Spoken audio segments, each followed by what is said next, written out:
তো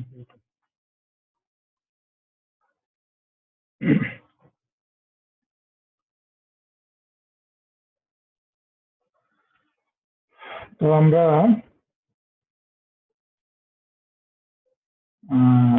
এখন যে টপিকটা দেখবো সেটা হলো inductance of three phase line equilateral spacing.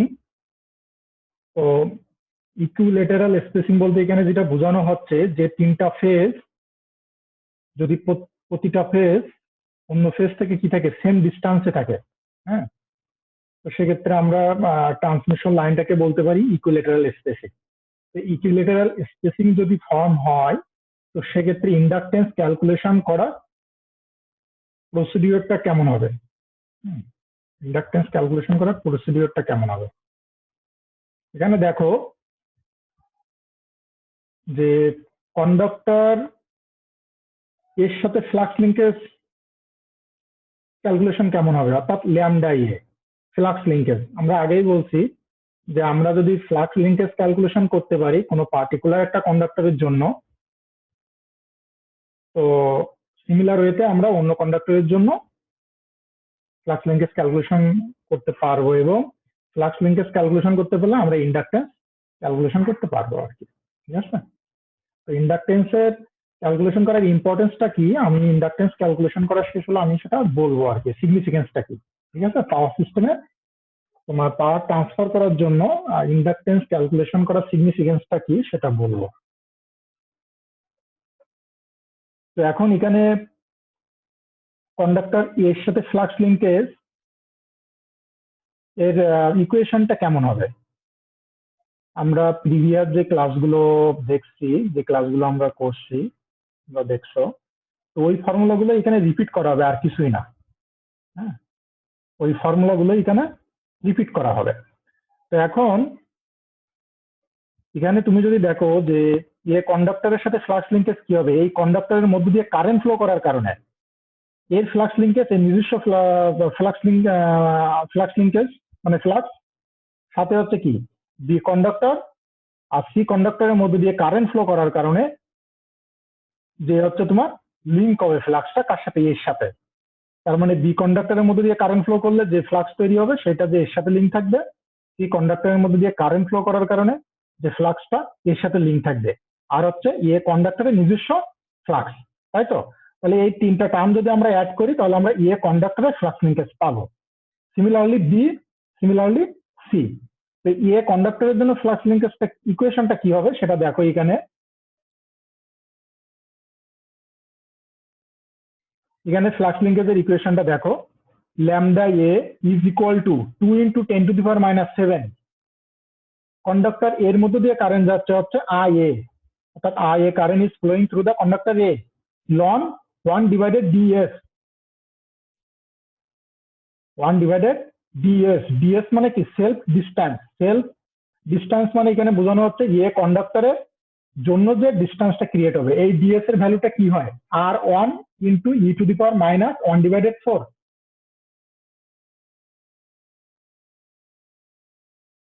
ঠিক আছে, এখন বি কন্ডাক্টরের মধ্য দিয়ে যখন কারেন্ট আই ফ্লো করতেছে তখন কি লন 1/ কি আসবে ডি, এখানে কি থাকবে এ বি। তো বি এখানে দিচ্ছে না, কারণটা কি, কারণটা হলো যে তোমার ডিস্টেন্সটা কি ইকুয়াল, এই যে এ থেকে বি, এ থেকে সি, বি থেকে সি, এদের ডিস্টেন্স সব ইকুয়াল, এই জন্য আমরা ধরে নিচ্ছি ডি। যদি ইকুয়াল ডিস্টেন্স না হতো তাহলে অবশ্যই আমরা কি নাম দিতাম একে, এই ডিটাকে D A B, D suffix A B. ঠিক আছে, যেহেতু এখানে ডিস্টেন্স গুলো আমরা ইকুয়াল ধরে নিচ্ছি ডি, তো এই জন্য আমরা এটা ডি রাখবো আর কি এখানে। ঠিক আছে, সিমিলারলি কন্ডাক্টর সির মধ্যে দিয়ে যখন কারেন্ট আইসি ফ্লো করতেছে তখন এখানে যে টার্মটা আসবে লন 1/d।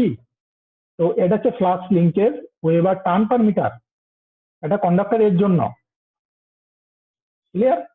এখন যেহেতু এটা থ্রি ফেজ ট্রান্সমিশন লাইন এবং ইকুইলেটারাল স্পেসিং আছে তিনটা phase, so system is balance. তো ব্যালেন্স সিস্টেমের জন্য আমরা কি বলতে পারি যে টোটাল কারেন্ট, অর্থাৎ phase A plus phase B plus phase C যে কারেন্ট, এই তিনটা কারেন্টের সামেশন কি আসবে? 0। ওকে, 0, অর্থাৎ IA plus IB plus IC is equal two 0। তো এখন তাই যদি হয়, তো ল্যামডা এ এর ইকুয়েশনটা কেমন আসবে এখন, এর ফর্মটা? অর্থাৎ আমরা জাস্ট এখন এটাকে সিম্পলিফাই করব ইকুয়েশনটা। ওকে, মেইন ইকুয়েশন হচ্ছে ল্যামডা এ। এই ইকুয়েশনটা আমরা অলরেডি দেখছি কিভাবে ড্রাইভ করতে হয়, প্রিভিয়াস ক্লাস লেকচারগুলোতে ডিসকাস করা হয়েছে এগুলো। তো এখানে ল্যামডা এ কি আসবে এখন? 2 × 10⁻⁷ আই এটা থাকবে IB plus IC is equal to minus IA। তো IB প্লাস IC এই টার্মটা এখান থেকে লন 1/d টা কমন নেওয়া যায়, নিলে IB প্লাস IC হবে, অর্থাৎ IB plus IC is equal to minus IA। তো যেহেতু লনের আগে মাইনাস টার্মটা আছে, তো লনের এই পার্টটা কি হয়ে যাবে? ডিভাইডেড হয়ে যাবে। এই পার্টটা ডিভাইডেড হয়ে যাওয়ার অর্থ হচ্ছে এই ডিটা উপরে যাবে আর ডিএসটা নিচে থাকবে লনের ভিতরে টার্মটা। ওকে, আর IA যেহেতু এখানে এটা আমরা কমন নিচ্ছি আর কি আইএটাকে। তো ফাইনাল ইকুয়েশনের ফরম্যাটটা হবে, ফ্লাক্স লিঙ্কেজের ফরম্যাটটা হবে 2 × 10⁻⁷ IA ln D divided DS weber turn per metre. Okay, similarly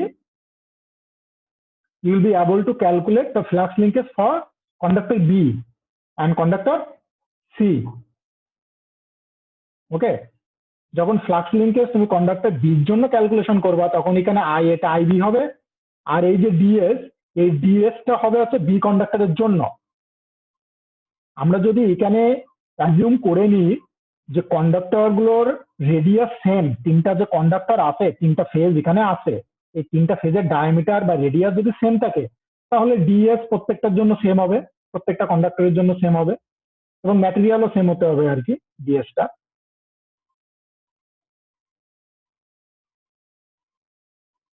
তিনটা ফেজ যদি ডায়ামিটার সেম থাকে, তাহলে ডিএস বি কন্ডাক্টর সি কন্ডাক্টরের জন্য সেম থাকবে, ইভেন ডিউ সেম, শুধু IA IB আর IC আসবে আর কি।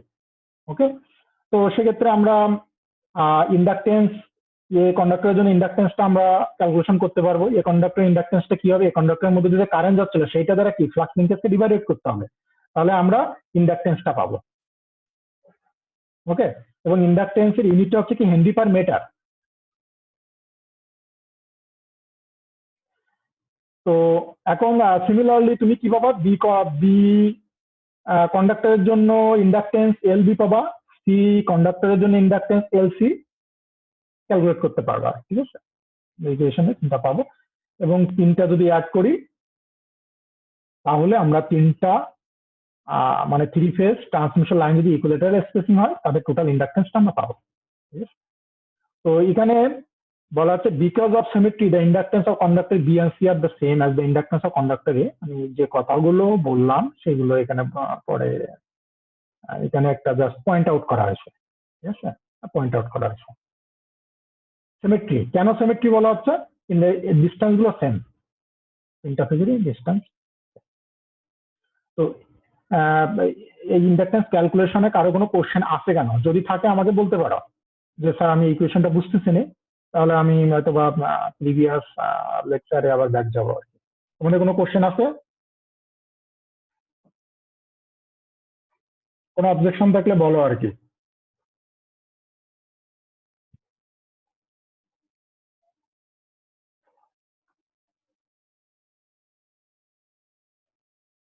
Roll number 116, Shariar Mustafa.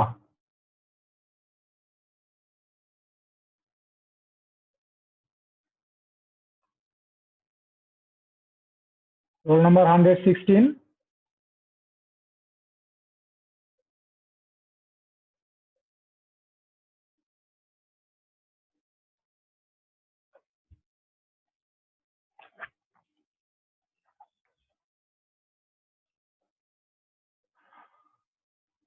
তন্ময় তালুকদার কে? 117।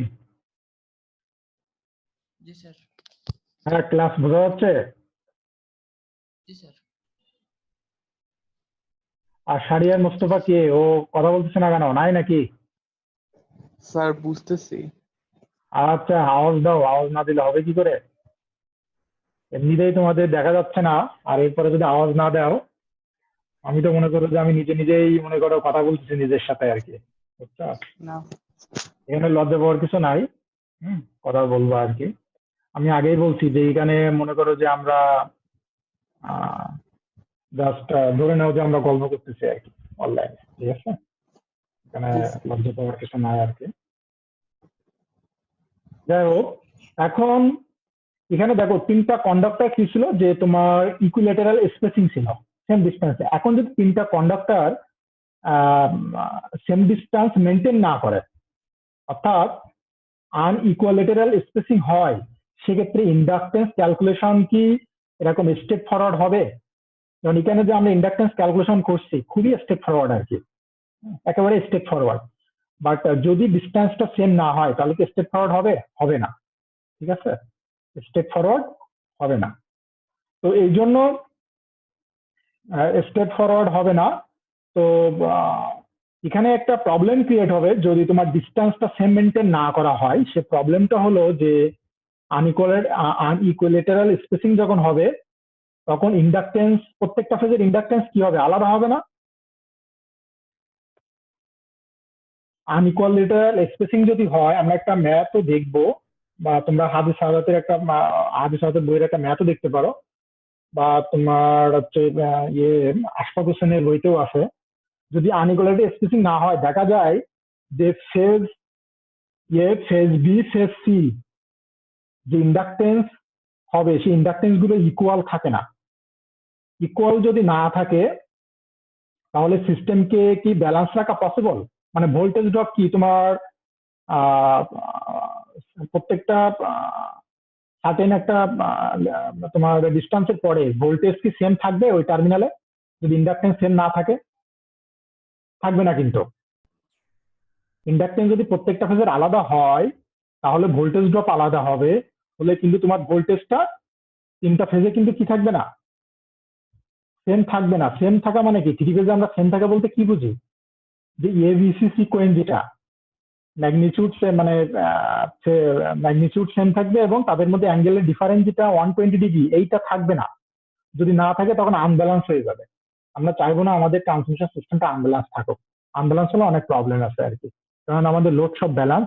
কোনো লোড, পার্টিকুলার লোডকে যদি তুমি আনব্যালেন্স কন্ডিশনে রান করো, তাহলে ওই লোডে কি হবে? ওই লোডটা ড্যামেজ হয়ে যাবে আর কি, ঠিক আছে?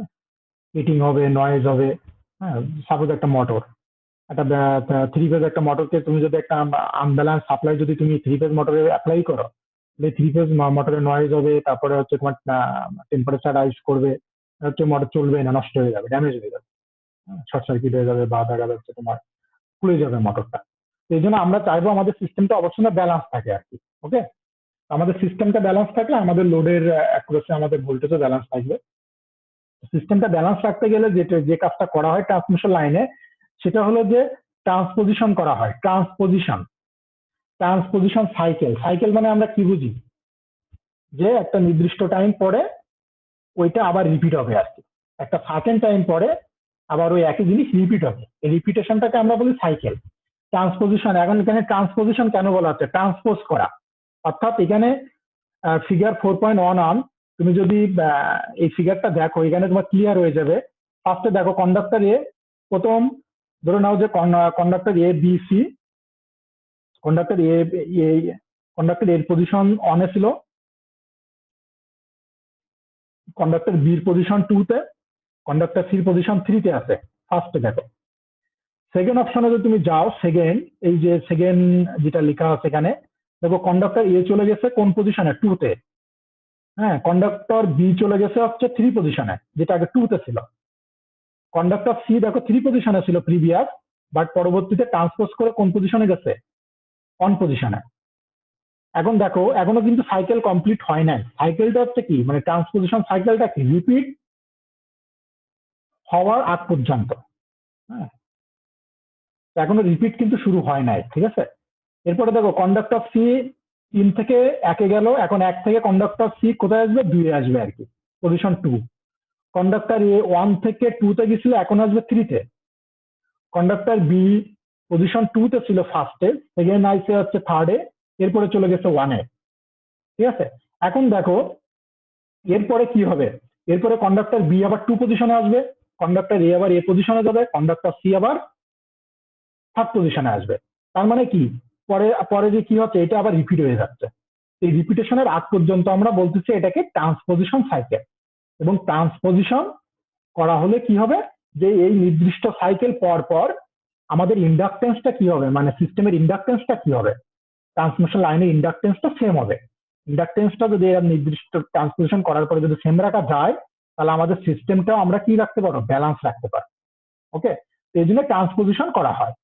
তো এখন যে ট্রান্সপোজিশন সাইকেল যেটা, এখানে 3টা পার্ট আছে, 1, 2 and 3। এই ফিগারে তোমরা স্পষ্ট দেখতে পাচ্ছ আর কি, 1, 2 and 3। তো 1 পজিশনের জন্য হচ্ছে তোমাকে যে কাজটা করতে হবে, ইন্ডাকটেন্স ফ্লাক্স লিঙ্কেজ ক্যালকুলেশন করতে হবে। যখন কন্ডাক্টর গুলো চেঞ্জে 2 নম্বর পজিশন, মানে 2 নম্বর কন্ডিশনে চলে আসছে, এই 2 নম্বর কন্ডিশনে এর ফ্লাক্স লিঙ্কেজ ক্যালকুলেশন করতে হবে। সিমিলারলি 3 নম্বর কন্ডিশনে যখন আসবে, তখন এই 3 নম্বর কন্ডিশনে ফ্লাক্স লিঙ্কেজ ক্যালকুলেশন করতে হবে। করার পরে এদের কি করতে হবে, প্রত্যেকটা কন্ডিশন, একটা কন্ডিশন 1, 2 and 3 কন্ডিশন, এদের ইন্ডাকটেন্স কি করতে হবে, অ্যাড করতে হবে। অ্যাড করে কি করতে হবে, ডিভাইডেড করতে হবে 3 দ্বারা। 3 দ্বারা ডিভাইডেড করতে হবে, যেহেতু 3টা কন্ডিশন এখানে আসতেছে, 3 দ্বারা ডিভাইডেড করতে হবে। সেক্ষেত্রে তুমি অ্যাভারেজ ইন্ডাকটেন্স পেয়ে যাবে। এই অ্যাভারেজ ইন্ডাকটেন্স এরকম নির্দিষ্ট সাইকেল পর পর তোমার কি থাকবে, প্রত্যেকটা ফেজের জন্য সেম থাকবে। ওকে, তো আমরা ফার্স্টে দেখবো কন্ডিশন 1। কন্ডিশন 1-এ আমরা দেখবো কন্ডাক্টর এ হচ্ছে পজিশন 1-এ আছে, কন্ডাক্টর বি পজিশন 2-তে আছে, কন্ডাক্টর সি পজিশন 3-তে আছে।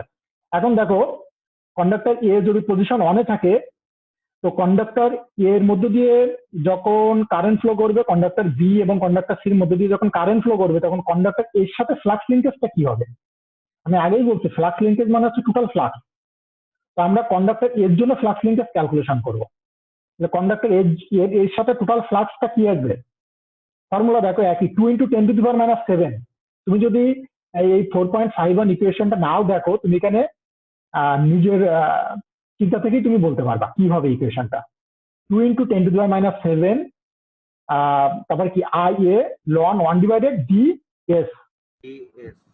হ্যাঁ, এরপরে কি আসবে, প্লাস আই বি লন 1/ কি আসবে এখন, D A B. D A B distance মানে কি, এখানে কি বোঝানো হচ্ছে, 1, 2।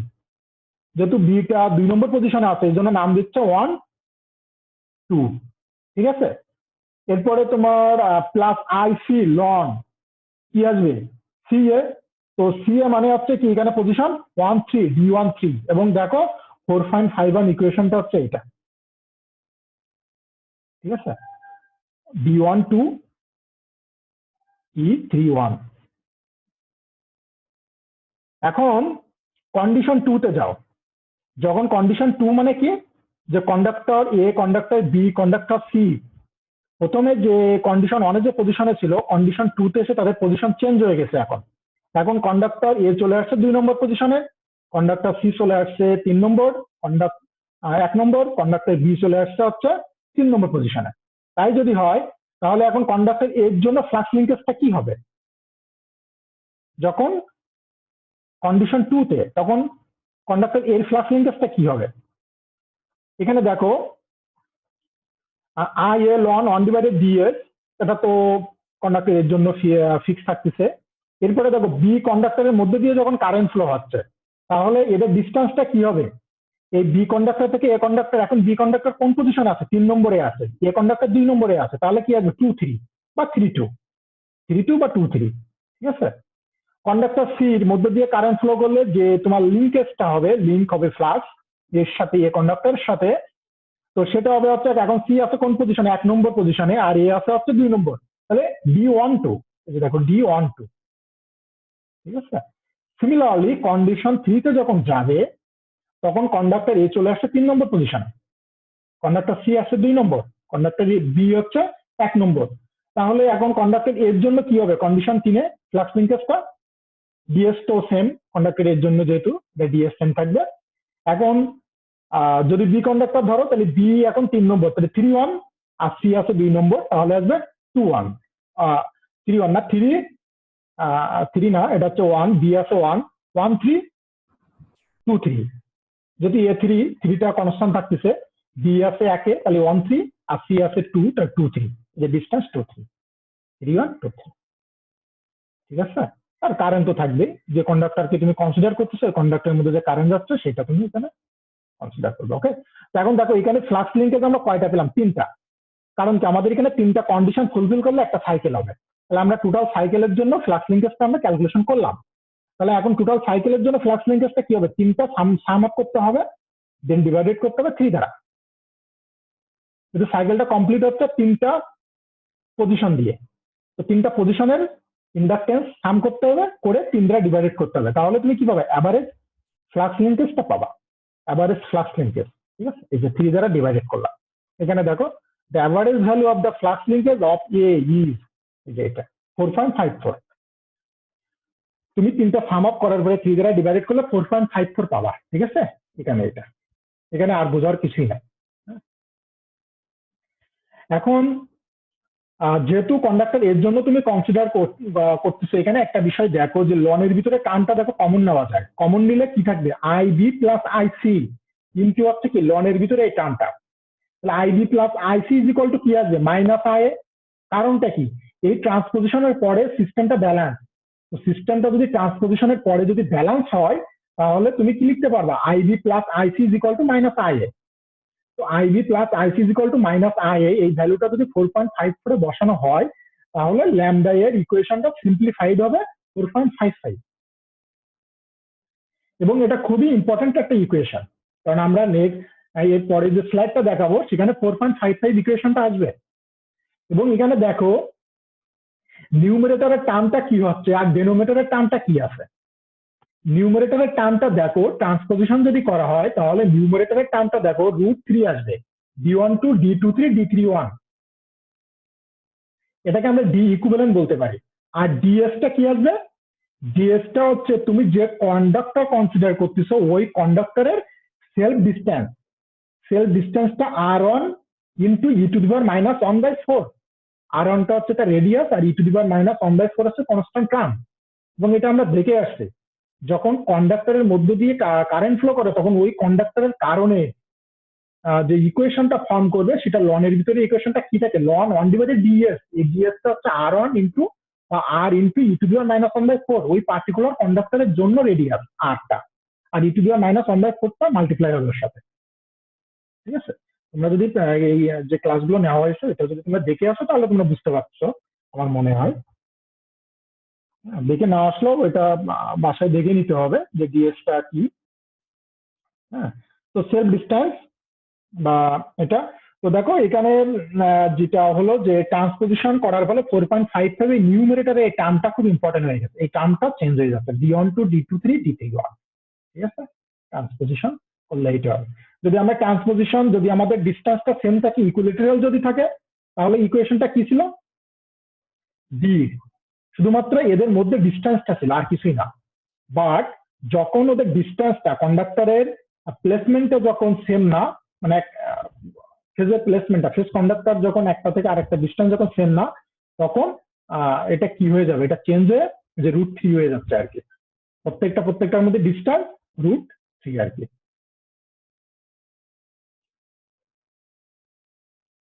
ঠিক আছে, 4.55।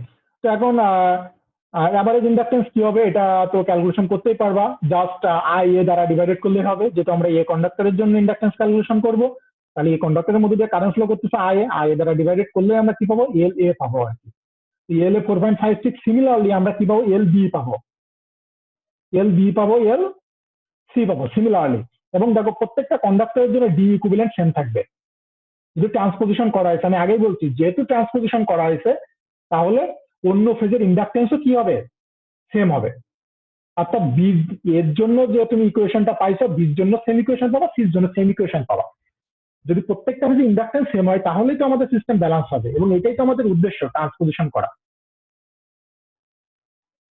এটাই আমাদের উদ্দেশ্য।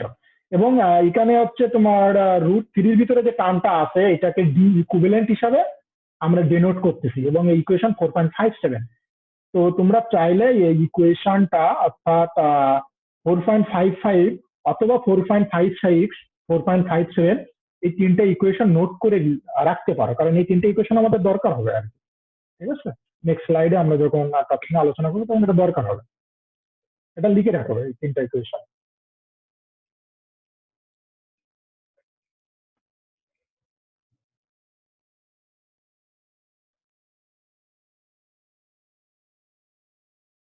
লিখছো সবাই? লিখছো সবাই ইকুয়েশন? জি স্যার। Yes, sir. ওকে, তো এখন দেখো, এখন হচ্ছে 7 নম্বর আর্টিকেল হচ্ছে কি inductance calculation for bundle conductors. Bundle কন্ডাক্টরসটা কি? বান্ডেল কন্ডাক্টর কি ট্রান্সমিশন লাইনের। আমি এখানে ট্রান্সমিশন লাইনের একটা ফিগার তোমাদের দেখাচ্ছি, এখানে দেখো যে ফিগারটা হচ্ছে তোমার ব্লু কালারের আর কি। এখানে দেখো দুই পাশে কয়টা আছে, এখানে তোমার ট্রান্সমিশন লাইনের এই পাশে কয়টা আছে, এখানে তিনটা লাইন আছে, এখানে তিনটা লাইন আছে, কিন্তু প্রত্যেকটা মানে তিনটা ফেজ, এখানে তিনটা ফেজ দুই পাশে। হ্যাঁ, এটা ডাবল সার্কিট ট্রান্সমিশন লাইন বলে আর কি। ঠিক আছে, এটা আমি পরে আলোচনা করবো। বাট এখানে দেখো প্রত্যেকটা ফেজের সাথে কি দুইটা করে কন্ডাক্টর আছে না? তোমরা অনেক সময় আমার মনে হয় যে তোমরা হচ্ছে যে হাইওয়ে রোডের আশেপাশের দিকে দেখলে তোমরা ট্রান্সমিশন লাইন এরকম দেখতে পাও, যে একটা কন্ডাক্টরের সাথে দুইটা কন্ডাক্ট, মানে একটা ফেজের সাথে দুইটা কন্ডাক্টর। এটা কেন করা হয়? এই ইন্টারেস্টিং সিগনিফিকেন্স গুলো এখন আলোচনা করবো আর কি। ঠিক আছে, এটা কেন করা হয়? যেটা দেখো, এটা বান্ডেল কন্ডাক্টর বলা হচ্ছে। বান্ডেল অর্থাৎ প্রত্যেকটা ফেজে দুইটা অথবা তিনটা অথবা চারটা করে কি থাকতে পারে, কন্ডাক্টর থাকতে পারে। এবং এটা ডিপেন্ড করবে তোমার ট্রান্সমিশন লাইনের ভোল্টেজ কত কেভি। তুমি এই বান্ডেল কন্ডাক্টর দেখেও বলতে পারো যে ট্রান্সমিশন লাইনের ভোল্টেজ কত কেভি হতে পারে। এখানে দেখো এ ফেজে আমি যে পয়েন্টারটা যেখানে নিচ্ছি আর কি, পয়েন্টার, এখানে দেখো এ ফেজে যে দুইটা কন্ডাক্টর আছে, ফেজ হচ্ছে একটা বাট কন্ডাক্টর হচ্ছে দুইটা। এখানে এটা হচ্ছে বান্ডেল কন্ডাক্টর, দুইটা মিলে একটা বান্ডেল তৈরি করতেছে, দুইটা মিলে।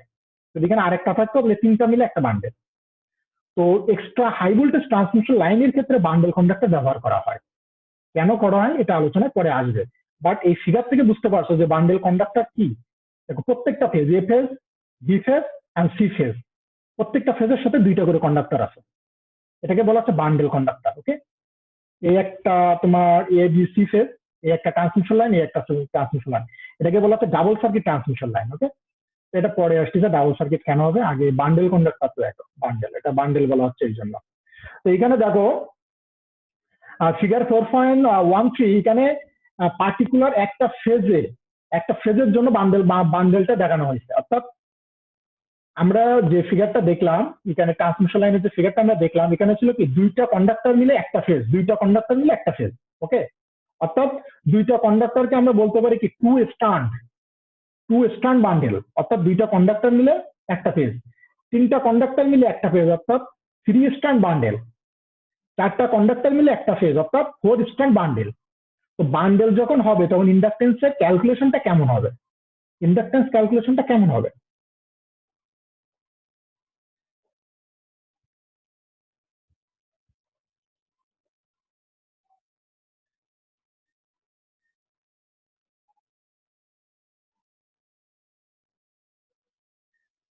বান্ডেল, তো বান্ডেল কন্ডাক্টর যখন হবে, দেখো যখন টু স্ট্যান্ড বান্ডেল ফেজে, এখানে ধরে নাও যে সব ফেজ এর জন্য দেওয়া আছে, ফেজ এর জন্য দুইটা তিনটা চারটা। তো ফর টু স্ট্যান্ড বান্ডেলের জন্য ক্যালকুলেশনটা কেমন হবে? দেখো এখানে কি ক্যালকুলেশন করা হবে, এখানে যে ক্যালকুলেশনটা দেখানো হচ্ছে সেটা হচ্ছে যে এই টার্মটা দেখো 4.56 এর হচ্ছে ডেনোমিনেটর হচ্ছে তোমার 4.56 এর ডিএস, এই ডিএসটা ক্যালকুলেশন করা হবে, নট ডি ইকুইভ্যালেন্ট, ডিএস। এখানে ডিএসটা দেখো কি, ডিএসটা হচ্ছে কি পার্টিকুলার ফেজের মধ্যে যে ডিস্টেন্স, পার্টিকুলার ফেজের মধ্যে যে কন্ডাক্টর আছে তার ডিস্টেন্স। যেহেতু আমরা 4.56টা ড্রাইভ করছি শুধুমাত্র পার্টিকুলার একটা কন্ডাক্টরের জন্য, এই জন্য এখানে শুধুমাত্র ওই কন্ডাক্টরের ডিস্টেন্সটা কি আর into e to the power minus 1/4। ঠিক আছে, ডি ইকুইভ্যালেন্টটা হচ্ছে নিউমারেটরটা হচ্ছে ডি ইকুইভ্যালেন্ট, এটা আসছে না, আসবে হচ্ছে ডিএস। এই ডিএসটা আমরা ক্যালকুলেশন করবো বান্ডেল কন্ডাক্টরের জন্য। দেখো তো এই ডিএসটা কিভাবে ক্যালকুলেশন করা হচ্ছে, দেখো ডিএসটা কি হবে যে তোমার এই যে দুইটা কন্ডাক্টর আছে, এই দুইটা কন্ডাক্টরের মধ্যে ডিস্টেন্সটা কি হবে বলো তো একজন? এই ডিএসটা ক্যালকুলেশন কি হবে? তোমাদের মনে পড়ে যে কম্পোজিট কন্ডাক্টরের জন্য যখন আমরা ক্যালকুলেশন করছিলাম, কম্পোজিট কন্ডাক্টর মনে পড়ে এম আর এন এর কথা মনে আছে তোমাদের? নাকি স্লাইডটা আবার দেখানো লাগবে ওই স্লাইডটা?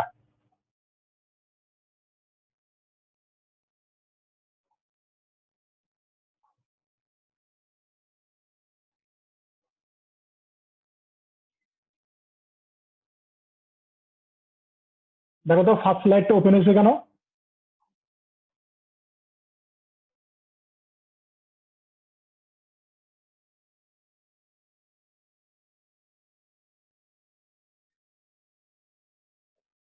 is a composite conductor, conductor X, conductor Y, ঠিক আছে?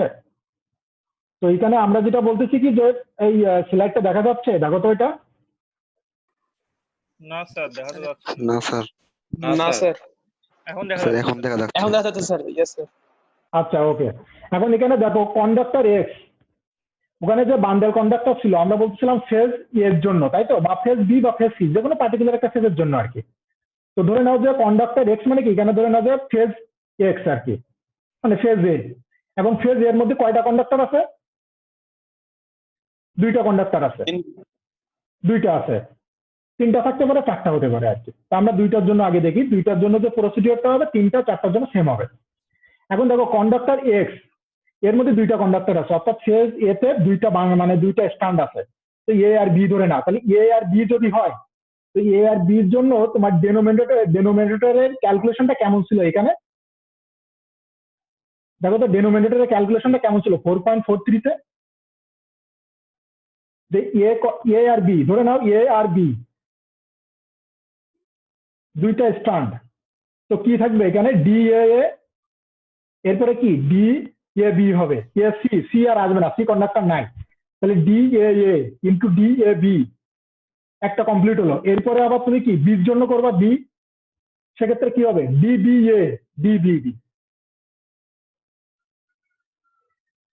মনে পড়ে এই যে এই ক্যালকুলেশনটা? এবং এর উপরে কি আছে? রুট দিয়ে কি আছে? এন স্কোয়ার আছে, এন স্কোয়ার। তাহলে ওখানে এন স্কোয়ার কত হবে বলো তো? 4 স্যার 4 হবে, কারণ ফেজ এতে হচ্ছে তোমার দুইটা কন্ডাক্টর আছে, মানে দুইটা বান্ডেল আছে, দুইটা স্ট্যান্ড আছে আর কি, এ আর বি। তাহলে এদের মধ্যে কি হবে?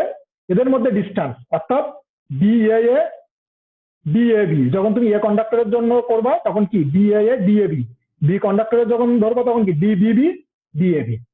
এই এই ডিস্টেন্সটা হচ্ছে তোমার কি, এটা ডেনোমিনেটরের পার্ট আর কি। যখন তোমার বান্ডেল কন্ডাক্টর আসবে তখন ক্যালকুলেশন তোমার কম্পোজিট কন্ডাক্টরের মতন করতে হবে তোমাকে। এবং কম্পোজিট কন্ডাক্টরে কি কন্ডাক্টর এক্স এর মধ্যে যে ক্যালকুলেশনটা হবে সেটা করতে হবে, এক্স আর ওয়াই এর মধ্যে আসবে না, ঠিক আছে? শুধুমাত্র এক্স এর মধ্যে যেটা আসবে আর ওকে। তো সেটাই যদি হয়, তো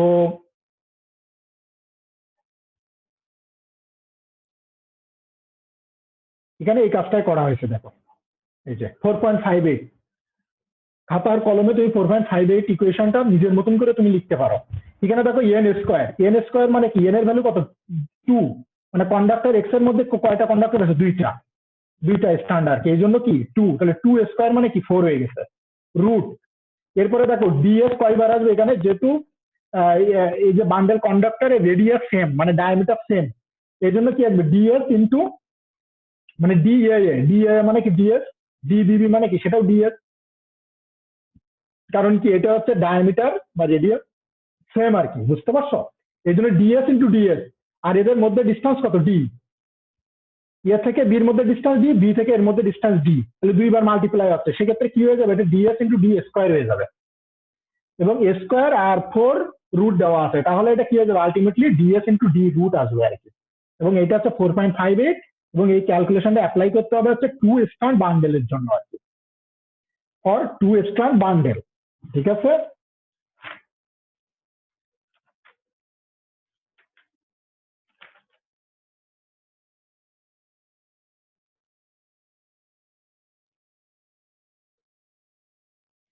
এখন তোমার ডি ইকুইভ্যালেন্টও ক্যালকুলেশন আসবে, এই যে ডি ইকুইভ্যালেন্ট যেটা মানে নিউমারেটরের পার্টটাও আসবে। তো আমরা ফার্স্ট হচ্ছে ডেনোমিনেটরের পার্টটা দেখতেছি আর কি। হ্যাঁ, ডেনোমিনেটরের পার্টটা আমরা দেখতেছি। তো এখন 3 স্ট্যান্ড বান্ডেল যদি আসে তাহলে কি হবে একজন বলো তো? 3 স্ট্যান্ড বান্ডেল, অর্থাৎ কন্ডাক্টর এক্স এর মধ্যে এখন 3টা কন্ডাক্টর আছে, তাহলে এদের এদের এদের মধ্যবর্তী ডিস্টেন্সটা কি হবে? যদি 3টা আছে তাহলে 3 স্কোয়ার হয়ে যাবে। এখানে দেখো 4.59 এর এখানে 3 স্কোয়ার মানে 9 হয়ে গেছে আর কি। ঠিক আছে, 9 হয়ে গেছে। তো এখন রুট আসার পরে এখানে কি আসবে দেখো, কন্ডাক্টর এক্স মানে যে কোনো কন্ডাক্টরের মানে যে কোনো ফেজের জন্য হতে পারে, কারণ তাদের মধ্যে 3টা তোমার স্ট্যান্ড মিলে একটা কন্ডাক্টর যদি, 3টা স্ট্যান্ডের মধ্যে ডিস্টেন্সটা কিভাবে কাভার হবে? এটার জন্য যদি তুমি কনসিডার করো ফার্স্ট এইটার জন্য ডিএস ইনটু এইটা থেকে এটার ডিস্টেন্স ডি, এটার ডিস্টেন্স ডি, ওকে একটা হয়ে গেল একটা পার্ট, এটা ফার্স্ট ব্র্যাকেট ক্লোজ। এরপরে আবার কি আসবে, এই কন্ডাক্টরের জন্য যদি ধরো তাহলে কি আসবে DS into D into D, DS এর নিজের ডিএস মানে সেল, এরপরে এখান থেকে এখানে, এখান থেকে এখানে, ঠিক আছে। এরপর আর একটা কি আসবে, আবার এটার জন্য কি আসবে ডিএস ইনটু এখান থেকে এখানটার ডিস্টেন্স, এখান থেকে এই কন্ডাক্টরের ডিস্টেন্স, স্ট্যান্ডার্ড ডিস্টেন্স, তাহলে আলটিমেটলি কি হয়ে যাবে কিউব হয়ে যাবে, অর্থাৎ ডিএস ইনটু ডি, এটা কি 3 বার রিপিট হচ্ছে, ইন্ডিভিজুয়াল কন্ডাক্টরের জন্য 3 বার রিপিট হচ্ছে, এই জন্য কিউ। আর এখানে 9 আছে, তো এটা কি হবে 3 root DS into D square, 4.59। দেখো এখন বোঝো কেন তোমরা?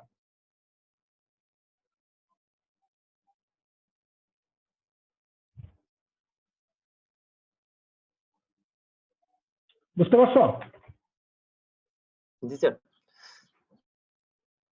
ওকে, এখন দেখো যদি 4 স্ট্যান্ড বান্ডেল হয়, 4 স্ট্যান্ড, এবং এখানে বলা হচ্ছে ডিস্টেন্স কিন্তু সেম, 4 স্ট্যান্ড বান্ডেল সেম মানে কি, এটা ডিস্টেন্স সেম মানে কি, এটা কি ফর্ম করছে বলো তো?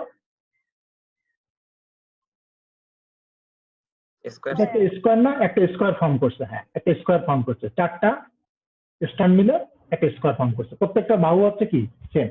তো এখন দেখো এখানে জাস্ট তুমি যখন এই কন্ডাক্টর কনসিডার করবে, এই কন্ডাক্টর এর ডিএস তো আছে, সাথে হচ্ছে কি প্রত্যেকটা কন্ডাক্টরের সাথে ডিস্টেন্স, এখান থেকে ডিস্টেন্স ডি, এখান থেকে ডিস্টেন্স ডি, কিন্তু এই কন্ডাক্টর থেকে এই কন্ডাক্টর অর্থাৎ তোমার হচ্ছে ক্রস ডিস্টেন্স যেটা, অর্থাৎ এটার হচ্ছে কি এই কন্ডাক্টর থেকে এই কন্ডাক্টরে আমরা এটাকে কি বলে থাকি? কর্ণ। হ্যাঁ, আমরা এটা বাংলায় কর্ণ বলে থাকি, বাট এখানে তুমি যদি বলো যে হাইপোটেনিওইজ বলতে পারি, মানে অতিভুজ হবে আর কি, এটা বর্গাকার আছে। তো এখান থেকে যদি আমরা এই কর্ণ মানে থেকে, হ্যাঁ এখানে ডায়াগোনাল, তো এখানে ডায়াগোনাল বা এটা ডায়াগোনাল ফর্ম করবে, ঠিক আছে। তো এই ডায়াগোনালের হচ্ছে তোমার ডিস্টেন্স কত আসবে বলো তো? √2d আসবে আর কি। কেন আসবে? কারণ এটা হচ্ছে 90 ডিগ্রি, এটা 90 ডিগ্রি, আর এটা 45, এটা 45। এটা যদি 90 ডিগ্রি হয় তাহলে তোমাকে কি করতে হবে, রাইট ট্রায়াঙ্গেলের ফর্মুলা অ্যাপ্লাই করলে তুমি হচ্ছে এই ডায়াগোনালের আর কি ডিস্টেন্স পেয়ে যাবা, এবং এর ডিস্টেন্স হচ্ছে √2d। তার মানে কোন পার্টটা 4 বার রিপিট হবে বলো তো? ডিএস ইন্টু ডি ইন্টু হচ্ছে কি √2d, DS into D into √2d, এটা 4 বার রিপিট হবে। কেন 4 বার রিপিট হবে? 4টা কন্ডাক্টরের জন্য তোমাকে ইন্ডিভিজুয়াল ভাবে অ্যাপ্লাই করতে হবে। তাহলে এটা 4 আসলো, আর যেহেতু 4টা আছে তাহলে এন স্কোয়ার মানে 16, তো আলটিমেটলি এটা আসবে 4.60 ইকুয়েশন। ওকে, তো বান্ডেল কন্ডাক্টরের জন্য তোমাকে এইভাবে ক্যালকুলেশন করতে হবে। পরীক্ষার সময় তোমার 2টা হতে পারে, 2 স্ট্যান্ড হতে পারে, 3 স্ট্যান্ড বান্ডেল হতে পারে, 4 স্ট্যান্ড বান্ডেল হতে পারে। ওকে, পরীক্ষার সময় কোশ্চেন এভাবে আসতে পারে আর কি। তো সেক্ষেত্রে তোমাকে এই ফর্মুলা অ্যাপ্লাই করতে হবে। তো আমরা হচ্ছে তোমার 4.56 এর হচ্ছে ডিএস এর ভ্যালুটা আমরা পেয়ে গেলাম, ডিএস ডেনোমিনেটরের ভ্যালুটা পেয়ে গেলাম। নিউমেরেটরের ভ্যালুটা কিভাবে আসবে? ডি ইকুইভ্যালেন্টটা, এটা তো ফেজ এর জন্য তাই না, ফেজ এর জন্য মনে করো 2 স্ট্যান্ড বান্ডেল, এখানে তোমার একটা এক্সাম্পল দেখো ফিগার 4.14, ফিগার 4.14, এই ফিগারটা দেখলে ক্লিয়ার হয়ে যাবে। ওকে, এবং এখানে দেখো ফেজ এতে হচ্ছে কি, মানে এটা হচ্ছে টু বান্ডেল কন্ডাক্টর আর কি, অর্থাৎ প্রত্যেকটা ফেজে 2টা করে কন্ডাক্টর আছে, মানে 2টা স্ট্যান্ড আছে আর কি, প্রত্যেকটা ফেজে 2টা করে স্ট্যান্ড আছে। ওকে, এদের মধ্যে ডিস্টেন্স ডি দেওয়া আছে। তো এখানে দেখো A phase, B phase, C phase, okay, তো এখন যখন নিউমেরেটরের পার্টটা আসবে, যখন আসবে তখন তোমাকে কি করতে হবে, ফেজ এ এবং ফেজ বির মধ্যে যে ডিস্টেন্স ইনটু হচ্ছে ফেজ বি ফেজ সির মধ্যে ডিস্টেন্স ইনটু হচ্ছে ফেজ সি অ্যান্ড ফেজ এর মধ্যে ডিস্টেন্সটাকে মাল্টিপ্লাই করে কি করতে হবে, √3 করতে হবে। অর্থাৎ এই ইকুয়েশন করতে হবে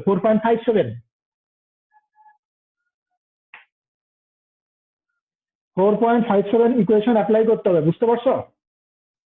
এবং 4.57 ইকুয়েশনটাকে বলা হচ্ছে mutual effect phase to phase. এই ফেজের মধ্যে মিউচুয়াল ইফেক্ট, এটা হচ্ছে মিউচুয়াল ডিস্টেন্স আর কি। আমরা এই যে নিউমারেটর পার্টটাকে কি বলে থাকি, ডি ইকুইভ্যালেন্ট যে পার্টটা, এটাকে আমরা মিউচুয়াল বলে থাকি বা জিএমডি বলে থাকি, জিওমেট্রিক মিন ডিস্টেন্স, অর্থাৎ একটা ফেজ থেকে আর একটা ফেজের মধ্যে দূরত্ব। আমরা আগে যে একটা কন্ডাক্টর থেকে আরেকটা কন্ডাক্টর করছিলাম সেটা কি ছিল, যে একটা পার্টিকুলার ফেজের মধ্যে যখন একের অধিক কন্ডাক্টর ছিল, স্থান ছিল, তখন আমরা তাদের মধ্যে ডিস্টেন্সটা হচ্ছে ডেনোমিনেটর দিয়ে করছিলাম। আর নিউমারেটর করতে হবে কি, ফেজ টু ফেজের মধ্যে ডিস্টেন্স, ফেজ টু ফেজ, তাহলে এ ফেজ বি ফেজের মধ্যে ডিস্টেন্স, বি ফেজ সি ফেজের মধ্যে ডিস্টেন্স, সি ফেজ এ ফেজের মধ্যে ডিস্টেন্স। এটা কন্ডাক্টর এর জন্য এইভাবে ক্যালকুলেশন করতে হবে, সিমিলারলি বি সিমিলারলি সি। এবং ফর্মুলাটা আসবে হচ্ছে 4.57, এই যে এটা অ্যাপ্লাই করবা। এটা অ্যাপ্লাই করলে তাহলে তুমি হচ্ছে নিউমারেটরের পার্টটা পেয়ে যাবা। এখন কি 2 × 10⁻⁷ লন ডি এম বা ডি ইকুইভ্যালেন্ট বা জিএমডি ডিভাইডেড কি ডিএস করলে তুমি হচ্ছে কি পাবা, এ কন্ডাক্টরের জন্য বি কন্ডাক্টরের, সি কন্ডাক্টরের জন্য ইন্ডাকটেন্স পেয়ে যাবা আর কি। এখন এখানে যদি কারো কোনো কোশ্চেন থাকে আমাকে বলতে পারো।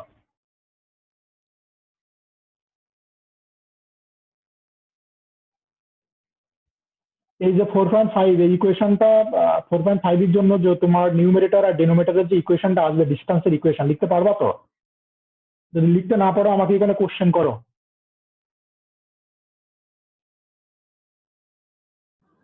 আরেকটু রিপিট করলে ভালো হয়েছে। ওই ডি ইকুইভ্যালেন্টটা বুঝছি, D12 D23 D31। এটা রিপিট করবো তাই তো? জি স্যার, আরেকটু। আচ্ছা ঠিক আছে। এখানে যে বিষয়টা বলা হচ্ছে ডি ইকুইভ্যালেন্টটা কি, দেখো ডি ইকুইভ্যালেন্ট মানে নিউমারেটরের পার্টটা কিভাবে ডিরাইভ করেছিলাম 4.56। ডি ইকুইভ্যালেন্টটা হচ্ছে কি D12 D23 D31, 1 2 2 3 3 1টা কি কাদের পজিশন, এটা হচ্ছে ফেজ কন্ডাক্টরের পজিশন। 3 ফেজ থাকে, 3টা কন্ডাক্টরের মধ্যে যে মধ্যবর্তী দূরত্ব। খুব সিম্পল ভাবে যদি আমি তোমাকে বলি, নিউমারেটর পার্টটা কি হবে, যে 3টা যে 3 ফেজ ট্রান্সমিশন লাইন, হ্যাঁ তাদের মধ্যে দূরত্ব, তাদের মধ্যে দূরত্বগুলোকে মাল্টিপ্লাই করে √3 করবা তুমি, করলে তুমি হচ্ছে এই ডি ইকুইভ্যালেন্টটা পেয়ে যাবা।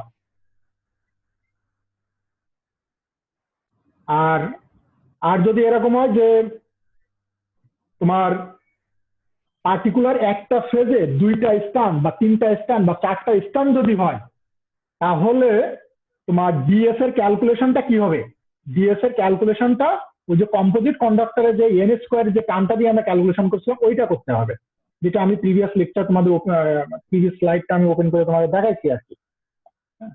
সেইভাবে করতে হবে তোমাকে, ঠিক আছে? এই যে 4.58 4.59 4.60, বুঝতে পারছো? তো সিমিলারলি 4.5টা কি হবে এখানে, এই যে 4.14 যে ফিগারটা দেওয়া আছে এর ক্যালকুলেশনটা কি হবে, ডেনোমিনেটরের পার্টের ক্যালকুলেশন কি? হ্যাঁ হ্যাঁ বলো বলো। হ্যাঁ স্যার এবিসি এর মধ্যকার যে ডিসটেন্স গুলো সেই তিনটাকে গুণ করব, মানে 8 8 8 মিটার ইনটু 8 মিটার ইনটু হচ্ছে 16 মিটার, সেটাকে হ্যাঁ ইনটু 16 √3, মানে 3 √3 করব। হ্যাঁ √3 করলে তোমার হচ্ছে এটা ডি ইকুইভ্যালেন্ট হবে। হ্যাঁ আর ডেনোমিনেটরের পার্টটা হ্যাঁ ডিএসটা ওই মানে কম্পোজিট কন্ডাক্টরের ক্ষেত্রে যেটা সেটা দিয়ে আমরা বের করব। হ্যাঁ ওইটা দিয়ে বের করতে হবে, সেটা হচ্ছে কত 4.58 ইকুয়েশন 4.58। কারণ আমি তোমাদের যেভাবে ক্লাস নিচ্ছি, ঠিক আছে, তোমরা যদি এই ক্লাসগুলো এইভাবে ফলো করো, বই দেখো, তো যে টাইপের প্রবলেম আসুক না কেন সলভ করতে পারবা। হ্যাঁ, এবং এই জিনিসগুলো তোমাদের জানতে হবে আর কি, লাইন প্যারামিটারের সিগনিফিকেন্স কি, ট্রান্সমিশন লাইনে, এটা অবশ্যই জানতে হবে। আমরা এতক্ষণ পর্যন্ত ক্যালকুলেশন করলাম, কিন্তু সিগনিফিকেন্সটা আমি এক্সপ্লেন করবো এখন, ঠিক আছে? তো এখানে দেখো বান্ডেল কন্ডাক্টর, ওকে, বান্ডেল কন্ডাক্টরের জন্য আমরা ক্যালকুলেশনটা দেখলাম সিমিলারলি 3 স্ট্যান্ডের জন্য 4 স্ট্যান্ডের জন্য 4.59 4.60 ইকুয়েশনটা আসবে। ঠিক আছে, নিউমারেটরের পার্টটা প্রায় সিমিলার থাকবে, কিন্তু ডিনোমিনেটরের পার্টটা ভ্যারি হবে 4.58 4.59 4.60। তোমরা তোমরা হচ্ছে আশফাক হোসেনের বইতে প্রবলেম দেখতে পারো। হ্যাঁ, এক্সাম্পল 7.7 এই প্রবলেমটা দেখতে পারো। এখন দেখো বান্ডেল কন্ডাক্টরটা কেন প্রয়োজন। হ্যাঁ, বান্ডেল কন্ডাক্টরটা দেখো এখানে যে ইন্ডাকটেন্স আসতেছে এই যে 4.56টা, দেখো যখন তুমি বান্ডেল করতেছ তখন এই ডিএস এর পরিমাণটা কি হয়ে যাচ্ছে, বেড়ে যাচ্ছে না? এই যে ডিএসটা কি বেড়ে যাচ্ছে না? ডিএসটা বেড়ে যাচ্ছে। ওকে, সিমিলারলি ডি ইকুইভ্যালেন্টটা কমে যাচ্ছে। আলটিমেটলি এল এর ভ্যালু কি হচ্ছে? এল এর ভ্যালু কি হচ্ছে? কমে যাচ্ছে, রিডিউস হচ্ছে। কমে যাচ্ছে। অর্থাৎ হ্যাঁ কমে যাবে। অর্থাৎ তুমি যখন বান্ডেল কন্ডাক্টর ব্যবহার করবা তখন এল এর ভ্যালু কমে যাবে। এল এর ভ্যালু যখন কমে যাবে তখন তুমি ওই ট্রান্সমিশন লাইন দিয়ে, তুমি যদি বান্ডেল না করতে তাহলে ওই ট্রান্সমিশন লাইন দিয়ে তুমি যে মেগাওয়াট পাওয়ার ট্রান্সমিট করতে পারতে, আর বান্ডেল করার কারণে তার থেকে বেশি পরিমাণ মেগাওয়াট পাওয়ার তুমি ট্রান্সমিট করতে পারবা আর কি। অর্থাৎ transmission capability of A transmission line will be increase. Okay, with increasing now with using the bundle conductor। এবং বান্ডেল কন্ডাক্টর ব্যবহার করা হয় যেমন 2 স্ট্যান্ড বান্ডেল। যদি তুমি কোনো ট্রান্সমিশন লাইনে দেখো, তুমি ওই 2 স্ট্যান্ড বান্ডেল দিয়েই বুঝতে পারবা যে এই ট্রান্সমিশন লাইনের ক্যাপাবিলিটি 230 কেভি। ঠিক আছে, 230 কেভি ট্রান্সমিশন লাইনের ক্যাপাবিলিটি তুমি বান্ডেল দেখেই বুঝতে পারবা। এবং এখানে আমি মনে হয় কিছু জিনিস লিখছিলাম, এই যে এখানে যে দেখো এখানে 4 নম্বর পয়েন্টটা দেখলে বুঝতে পারবা যে পার ফেজে যদি তোমার 2টা স্ট্যান্ড থাকে তো আমরা এটা বলতে পারি 230 বা 220 kV transmission line. If the conductor per bundle is 4, অর্থাৎ পার ফেজে যদি কন্ডাক্টর 4টা করে থাকে, স্ট্যান্ড যদি 4টা থাকে, তাহলে আমরা এটা বলতে পারবো যে ট্রান্সমিশন লাইনের কেভি হচ্ছে 400 কেভি। এবং এটা হচ্ছে একটা জেনারেল থাম রুল। ঠিক আছে, এইটাই যে তোমার বাইবেল ধরতে হবে সেটা না, এটা একটা জেনারেল থাম রুল যেটা আমরা দেখে অ্যাজাম করতে পারি, আমরা অ্যাজুম করতে পারি যে এটা ট্রান্সমিশন লাইনের ক্যাপাবিলিটি এরকম হতে পারে, এরকম কেভি রেঞ্জে। অর্থাৎ বান্ডেল কন্ডাক্টর তোমার 33 কেভি লাইন বা তোমার 66 কেভি লাইন, যেখানে যে কোনো কেভির জন্য এটা ব্যবহার করা হয় না। এটা ব্যবহার করা হয় যখন extra high voltage transmission line হয়, তখন বান্ডেল কন্ডাক্টর ব্যবহার করা হয়। এই জন্য তুমি সচরাচর বান্ডেল কন্ডাক্টর যেখানে সেখানে তুমি দেখবা না, তুমি দেখবা বিশেষ করে লং ট্রান্সমিশন লাইনের ক্ষেত্রে, হ্যাঁ, সেসব জায়গায় তুমি বান্ডেল কন্ডাক্টর দেখবা আর কি। এবং এই বান্ডেল কন্ডাক্টর ব্যবহার করলে ইন্ডাকটেন্স কমে যাবে, সাথে সাথে ট্রান্সমিশন লাইনের পাওয়ার ট্রান্সফার ক্যাপাবিলিটি বেড়ে যাবে।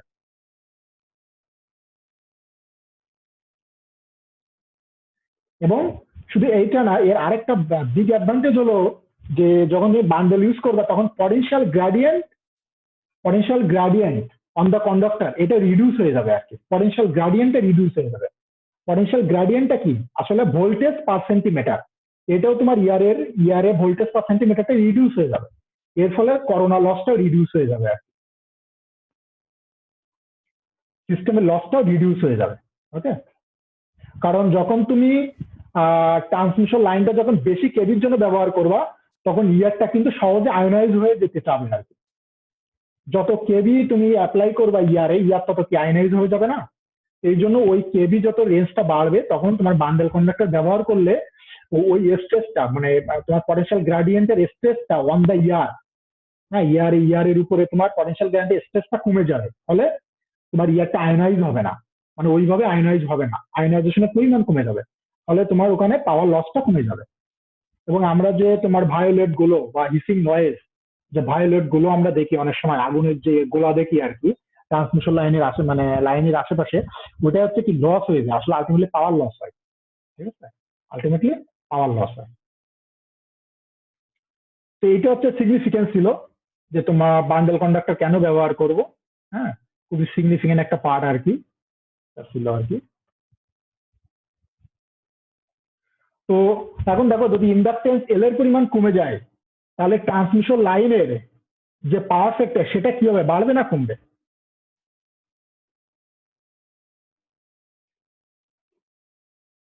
বলো তো একজন, ট্রান্সমিশন লাইনের পাওয়ার ফ্যাক্টর বাড়বে না কমবে কস থিটা? বাড়বে। হ্যাঁ, কস থিটা বাড়বে। অর্থাৎ আলটিমেটলি ওটাই হচ্ছে যে ইন্ডাকটেন্স কমে গেলে cos থিটা বেড়ে যাবে মানে কি মেগাওয়াট পরিমাণ কি হবে, মেগাওয়াট ট্রান্সফার ক্যাপাবিলিটি বেড়ে যাবে, ওর ক্যাপাসিটি বেড়ে যাবে, ট্রান্সমিশন লাইনের ক্যাপাসিটি বেড়ে যাবে। এবং তুমি কি ধরনের কন্ডাক্টর ব্যবহার করতেছো, তারপরে তোমার ট্রান্সমিশন লাইনের ডিস্টেন্স কত, তারপরে ওই ট্রান্সমিশন লাইনের ম্যাটেরিয়াল কি, এইগুলোর উপরে তোমার ডিপেন্ড করবে যে ট্রান্সমিশন লাইন কত মেগাওয়াট তোমার ট্রান্সফার করতে পারবে। অর্থাৎ আমরা জানি প্রত্যেকটা জিনিসের হচ্ছে রেটিং থাকে, হ্যাঁ, সে ওই রেটিং উইথস্ট্যান্ড করতে গেলে অবশ্যই তার ডিজাইন কনসিডারেশন তোমাকে বিবেচনা করতে হবে। যে কোনো জিনিসের প্রপার ওয়েতে তোমাকে ডিজাইন করতে হবে। ওকে, তো ডিজাইন করার জন্য এই প্রপার্টি গুলো জানতে হবে, ঠিক আছে। ইন্ডাকটেন্স স্যার সিমিলারলি ক্যাপাসিটেন্সেরও প্রবলেম আছে, ওটা ক্যাপাসিটেন্স ক্যালকুলেশন স্যার করার একটা সময় প্রশ্ন জানাবো। ছিল হ্যাঁ বলো। স্যার 9 নম্বর স্লাইডে মানে আগের স্লাইডটায় হ্যাঁ বলো। স্যার এখানে যে স্কাই ওয়্যার নামে আছে 1 2 স্কাই ওয়্যার, এটা দেওয়ার কারণ কি? এইটা যে জন্য দেওয়া হয় আমার যতটুকু মনে হয় যে লাইটিং প্রোটেকশনের জন্য। হ্যাঁ, অনেক সময় লাইটিং স্ট্রোক হয় না, যদি তোমার সরাসরি হচ্ছে দেখা যাচ্ছে যে যদি কোনো স্কাই ওয়্যার না দিয়ে যদি দেওয়া হতো তাহলে এই ফেজ গুলা কি থাকতো, এই সরাসরি লাইটিং কিন্তু কি হবে তখন এই ফেজের উপরেই কিন্তু হবে, ঠিক আছে। তো ফেজের উপরেই যদি হয় তাহলে তোমার এখানে যে ইনসুলেশন আছে, ইনসুলেটর কিন্তু নষ্ট হয়ে যাবে, ড্যামেজ হয়ে যাবে কিন্তু, এবং এই ইনসুলেটরের কিন্তু কস্ট অনেক বেশি, এবং ইনসুলেটর যদি ড্যামেজ হয়ে যায় তাহলে কিন্তু এই টাওয়ারের সাথে এই লাইনের কি হয়ে যাবে, ডাইরেক্ট কানেকশন হয়ে যাবে কিন্তু, অর্থাৎ লিকেজ কারেন্ট কিন্তু ফ্লো করবে। যে কোনো মানুষ, আর টাওয়ার তো যেহেতু তোমার ল্যান্ডের উপরে থাকে, যে পাশে যদি কেউ কোনো ল্যান্ডে কোনো কাজ করে সে কিন্তু এটা টাওয়ারকে টাচ করলে বা আশেপাশে যদি তোমার ইলেকট্রিসিটি তৈরি হয়ে যায় তাহলে কিন্তু সে শক হবে আর কি, বুঝতে পারছো। এই স্কোয়ারটা মূলত যেটা করা হয় যে এই ফেজ গুলোর উপরে দেওয়া আছে, দেখছো, যাতে লাইটিংটা সরাসরি কি করে স্কাই ওয়্যারের উপরে হিট করে আর কি। এবং এখানে যে তোমার ইনসুলেটর আছে, তারপরে ফেজ কন্ডাক্টর আছে, এইগুলোর যাতে কোনো না হয়, মানে প্রোটেকশন দেওয়ার জন্য এটা করা হয়, বুঝতে পারছো। বোঝা গেছে? হ্যাঁ, তো আমার আমার মনে হয় এটাই আর কি, ঠিক আছে, আমি এটাই জানি, বাট তুমি একটু দেখে নিও আর কি, যদি আমার এতে ভুল থাকে নেক্সট ক্লাস আমাকে বলো যে স্যার এটা না ওইটা হবে আর কি, ঠিক আছে। আমার যেখানে ডাউট থাকে আমি সেটা তোমাদেরকে বলি আর কি, বাট আমার মনে হয় এটাই প্রোটেকশনের জন্য ব্যবহার করা হয়। বলো কি বলতেছিলে, বলো। জি স্যার, লাইটনিং প্রোটেকশনের জন্য ইউজ করা হয়। ঠিক Sky wire। ঠিক আছে আর কি। হ্যাঁ, মানে আমি কোনো বইতে পড়ি নাই, বাট আমি এটা আমি দেখছি যে আমার যেটা মনে হয়েছে আর কি, বা আমি যেটা শুনছি যে লাইটিং এর জন্য ব্যবহার করা হয়, ঠিক আছে, প্রোটেকশনের জন্য। তো যাই হোক, এখন এটা হলো, তো তোমরা প্রবলেম গুলো অবশ্যই করবা, বিশেষ করে তোমার আশফাক হোসেনের বইতে ক্যালকুলেশন গুলো বেশ ভালো দেওয়া আছে,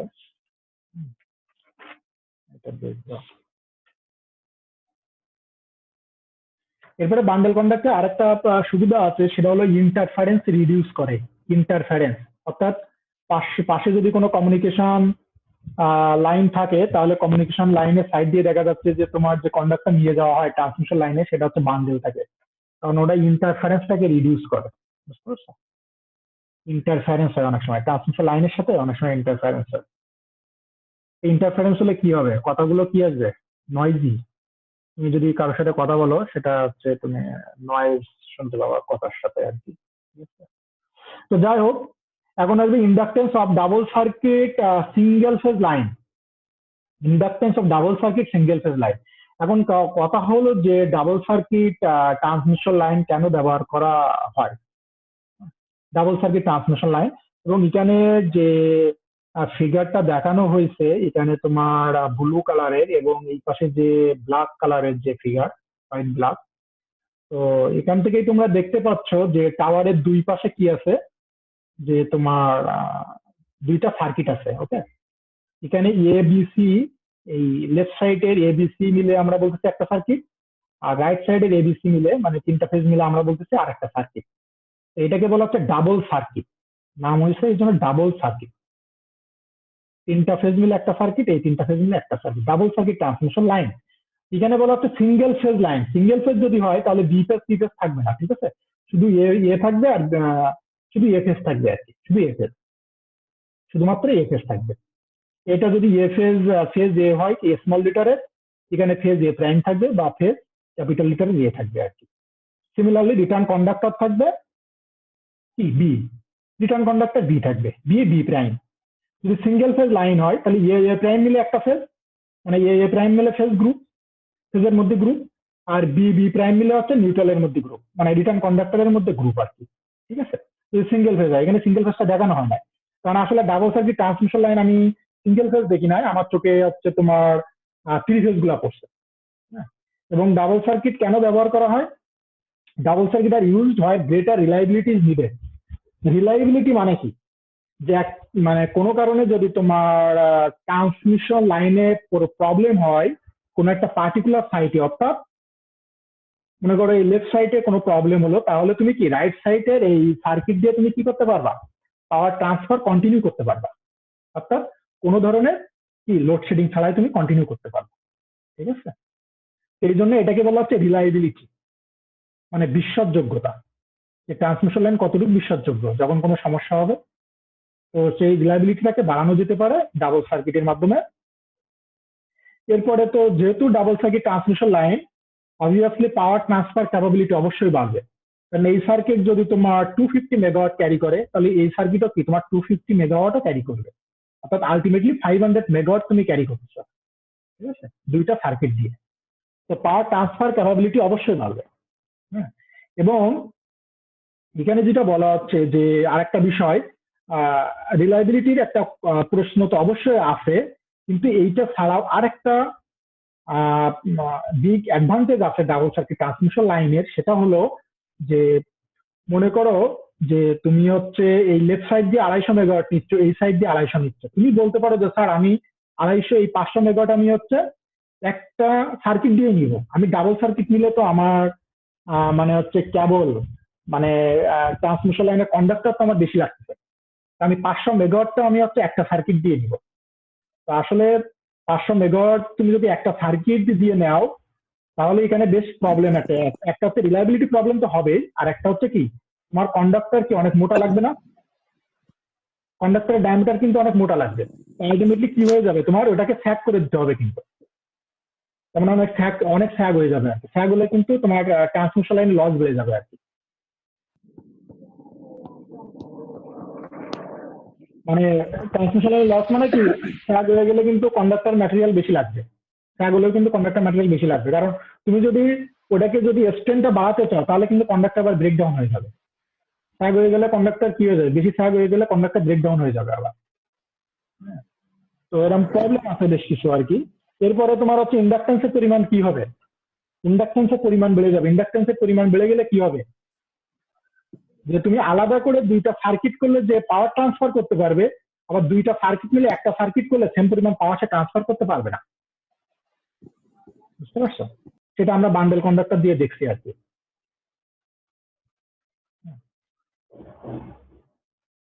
তো এইটা হচ্ছে ডাবল সার্কিট ট্রান্সমিশন লাইনের অ্যাডভান্টেজ আর কি। এখন এখানে আমি ক্যালকুলেশনটা দেখাই নাই ডাবল সার্কিট ট্রান্সমিশন লাইনের, ডাবল সার্কিট ট্রান্সমিশন লাইনের ক্যালকুলেশন একটু কমপ্লেক্স। ঠিক আছে, তো আমি ক্যালকুলেশনটা এখানে দেখাই নাই,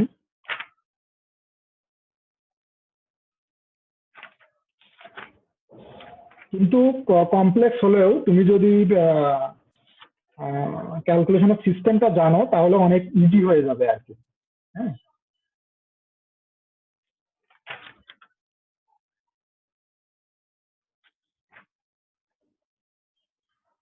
তোমাদের কোনো কোশ্চেন আছে, কারো কোনো কোশ্চেন?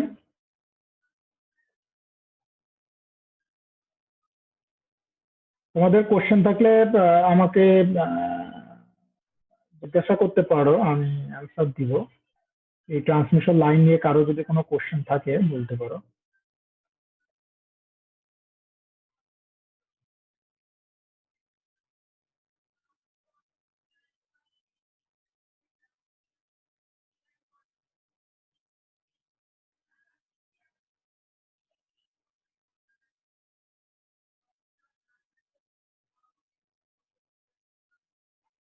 কারো কোনো কোশ্চেন নাই?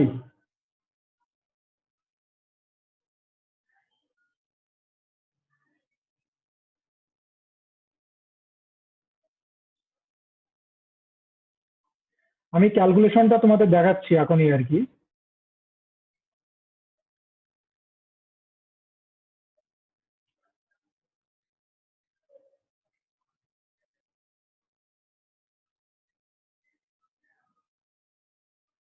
আমি ডাবল সার্কিট ট্রান্সমিশন লাইনের ক্যালকুলেশন আগের সেমিস্টার গুলোতে আমি অবশ্য দেখাই না।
দেখো ডাবল সার্কিট ট্রান্সমিশন লাইনের ইন্ডাকটেন্স ক্যালকুলেশনটা,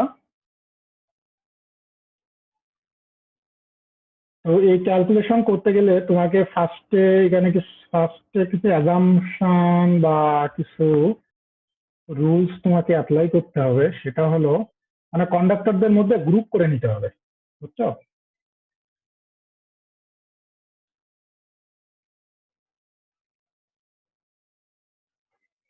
কন্ডাক্টরের মধ্যে গ্রুপ করে নিতে হবে।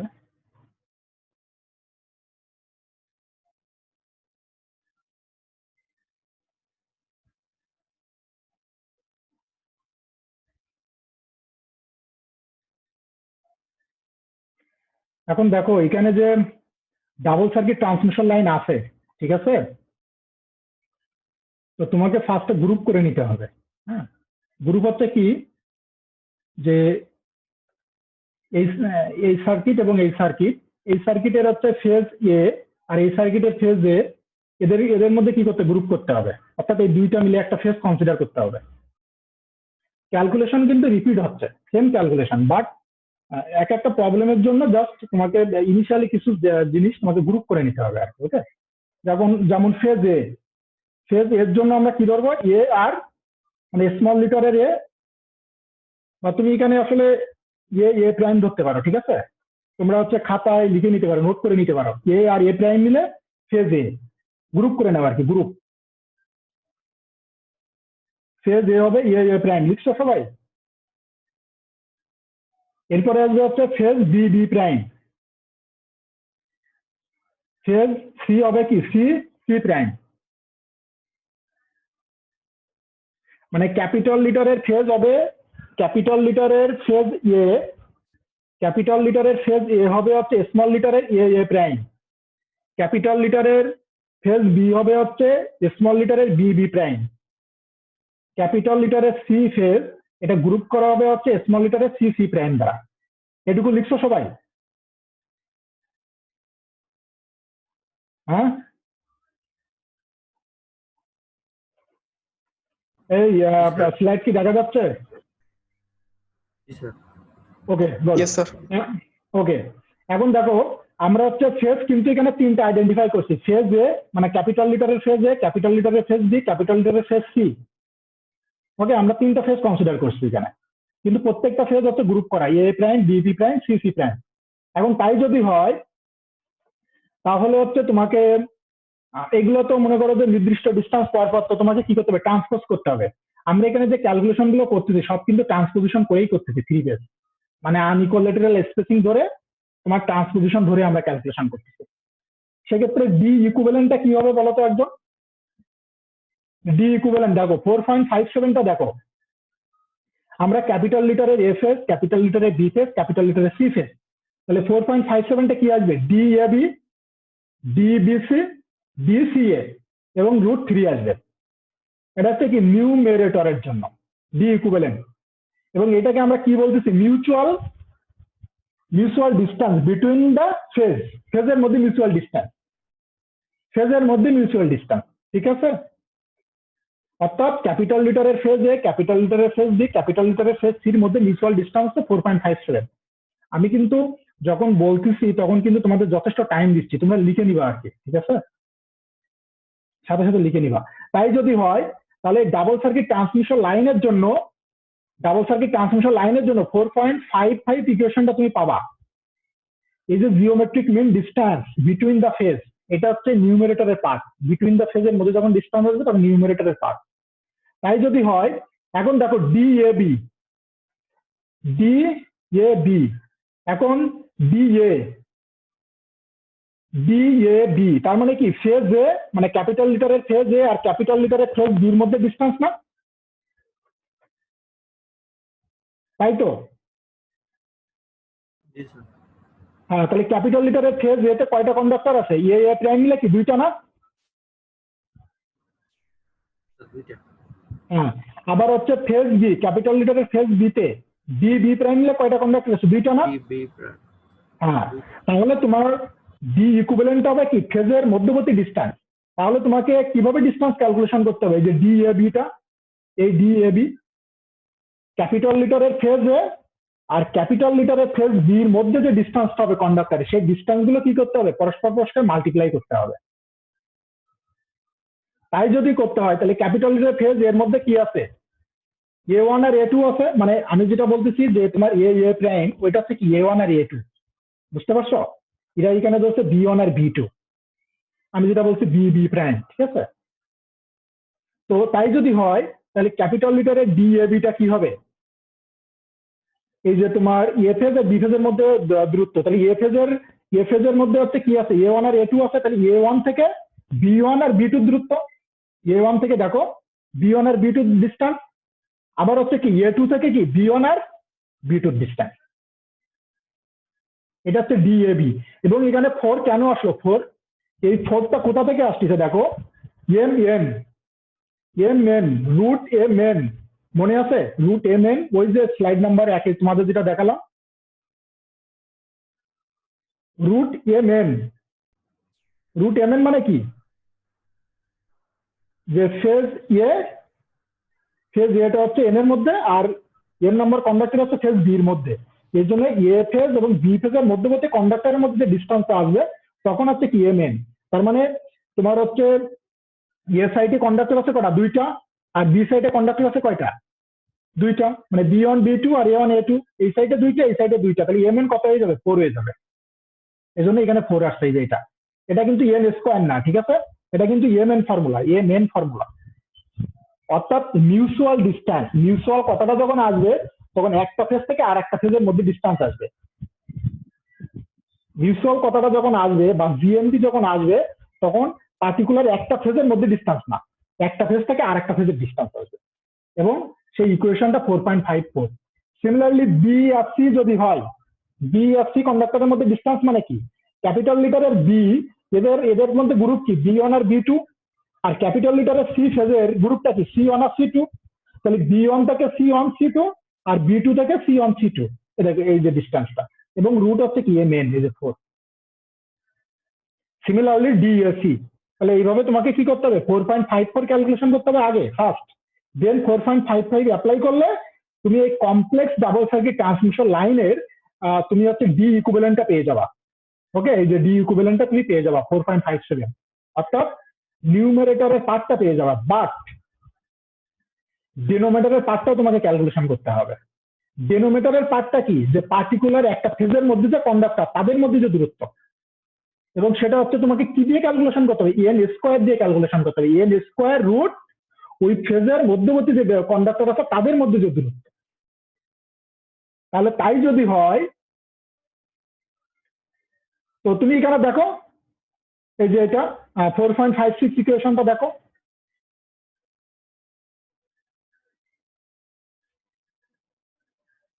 তাহলে তোমার ইয়ে কন্ডাক্টরের ইয়ে যে ফেজ, ক্যাপিটাল লিটারের ইয়ে ফেজ, এদের মধ্যে ডিস্টেন্সটা কি হবে এখন তুমি নিজেই বুঝতে পারবা।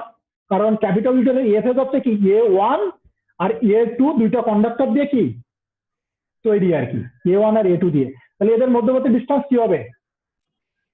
A1 কন্ডাক্টরের ডিএস ইনটু A1 থেকে A2 এর মধ্যবর্তী ডিস্টেন্স, বুঝতে পারছো? আর A2 কন্ডাক্টরের ডিএস ইনটু A2 কন্ডাক্টর থেকে AN কন্ডাক্টরের ডিস্টেন্স। তাহলে আলটিমেটলি কি হয়ে যাচ্ছে? এই যে স্কোয়ার হয়ে যাচ্ছে। আর এটা 4 আসছে কেন? N square. এন মানে কি, ক্যাপিটাল লিটারের এ ফেজের মধ্যে দুইটা কন্ডাক্টর আছে, তাহলে 2 স্কোয়ার মানে এটা 4 হয়ে যাচ্ছে। এবং দেখো এর ক্যালকুলেশন 4.56, এর ক্যালকুলেশন হচ্ছে কি আমরা যে বান্ডেল কন্ডাক্টর ক্যালকুলেশন করছি সিমিলার ক্যালকুলেশন, কোনো পার্থক্য নাই। কারণ ডাবল সার্কিট ট্রান্সমিশন লাইনের প্রত্যেকটা ফেজকে গ্রুপ করা হয়েছে কি দ্বারা? A1 A2 দিয়ে, B1 B2 দিয়ে, C1 C2 দিয়ে। মানে প্রত্যেকটা ফেজে হচ্ছে কি আছে, A1 আর A2 দুইটা কন্ডাক্টর আছে, অর্থাৎ 2 স্ট্র্যান্ড বান্ডেল কন্ডাক্টর ফর্ম করতেছে 4.56। তো 4.56 আর 4.54 4.56 এই তিনটা ইকুয়েশন দিয়ে তুমি ডাবল সার্কিট ট্রান্সমিশন লাইনের ইন্ডাকটেন্স ক্যালকুলেশন করতে পারবা। এবং পার্টিকুলার একটা ফেজের জন্য যদি তুমি ইন্ডাকটেন্স পাও, সিমিলারলি তুমি অন্য ফেজগুলোর একই ইন্ডাকটেন্সই পাবা, তুমি ইকুয়েশন গুলো সেম আসবে। কারণ হচ্ছে কি, এই যে 4.55 ইকুয়েশন অ্যাপ্লাই করা হয়েছে, তুমি যদি একটু ভালোভাবে দেখো তাহলে এটা ট্রান্সপোজিশন করার পরে যে ইকুয়েশনটা আসে সেই ইকুয়েশনটা কিন্তু আমরা এখানে অ্যাপ্লাই করছি। এই যে দেখো 4.57, এবং এখানে কি বলা ছিল যে ট্রান্সপোজ করা ছিল, এই যে ঠিক আছে 4.57। তো এই পর্যন্তই তোমাদের আজকে ক্লাস, এবং ইন্ডাকটেন্স ক্যালকুলেশনটা কমপ্লিট হলো আর কি। ঠিক আছে, তো তোমরা যদি মনে করো যে এই প্রবলেমটা দেখবা, এটা হচ্ছে হাদিস সাদাতের বই থেকে দেখতে পারো। এই ডেরিভেশনটা আমি যেটা করছি হাদিস সাদাতের বই থেকে স্ক্রিনশট নিছি আর কি, মানে এত ইকুয়েশন লিখে আসলে পসিবল না, এত সময় নাই। তো আমি ওইটা নিছি, তোমাদেরকে বোঝাতে পারলেই হলো। ঠিক আছে, তো এখানে তোমরা আশফাক হোসেন আর হাদিস সাদাত, আমি এই দুইটা বই রিকমেন্ড করব তোমাদের হচ্ছে প্রবলেম সলভ করার জন্য।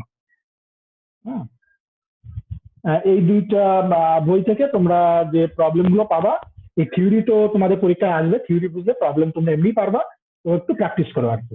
ঠিক আছে, আজকের ক্লাস হচ্ছে তোমাদের এই পর্যন্ত। নেক্সট ক্লাস হচ্ছে ক্যাপাসিটেন্সের উপরে হবে, ক্যাপাসিটেন্সের উপরে ক্লাস নিব আর কি। স্যার স্যার স্লাইড আর রেকর্ডিংটা একটু দিয়েন স্যার।